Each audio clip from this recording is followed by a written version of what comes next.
আমাদের মাননীয় মুখ্যমন্ত্রী মানুষের জন্ম থেকে মৃত্যু অবধি আছে, মানুষও মাননীয় মুখ্যমন্ত্রীর সাথে আছে। আমরা 200-এর উপরে আসন পেতে চলেছি, মুর্শিদাবাদে প্রায় সিট আমরা জিতব এবং জিতার কারণে বিরোধীরা চক্রান্ত চালাচ্ছে। তারা বিজেপি হয়তো 50টাও নিজে পাবে, তাই বিজেপি অপপ্রচার চালাচ্ছে মাননীয় মুখ্যমন্ত্রীর বিরুদ্ধে। আমরা চাই কিছু মানুষ আমাদের ভিত্তিতে সে ভুসে বলেনি, বেহুসে বলছে, কিন্তু আমরা চাই তারা নিজেরটা দেখেনি এবং আমরা দেখবেন সমস্ত সিটি জিতব।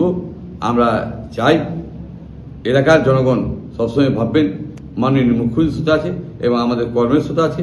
মাননীয় মুখ্যমন্ত্রী বাংলা নেত্রীকে হটাবার জন্য বিজেপি যতই প্রধানমন্ত্রী, যতই ক্যাবিনেট উঠে আসুক, আমরা কিন্তু আগামী দিনে 200-র বেশি সিটে আমরা জিতছি। আগামী দিনে যারা কেউ কিছু বলেছে তারা হয়তো হুঁসে বলেনি, বেহুসে বলেছে, বেহুস নয়, হুঁসে বলছি। এবং আমরা চাই মাননীয় মুখ্যমন্ত্রী চতুর্থবারের মুখ্যমন্ত্রী হতে চলেছে এবং 200-র বেশি সিট আমরা পাচ্ছি এবং বিজেপি তলানিতে যাবে। সেই কিছু লোককে ভুলভাল পাকাচ্ছে, আমরা কিন্তু সেই চক্রান্তে পড়বো না। আমরা জনগণকে বলছি, জনগণ আমাদের সাথে ছিল, আছে এবং আগামী দিন 12 মাস মানুষের সঙ্গে ছিল, 12 মাস থাকবো। তাই সকলকে অনুরোধ করছি, গুজবে কেউ কান দিবেন না, মাননীয় মুখ্যমন্ত্রী 200 সিট পাচ্ছি।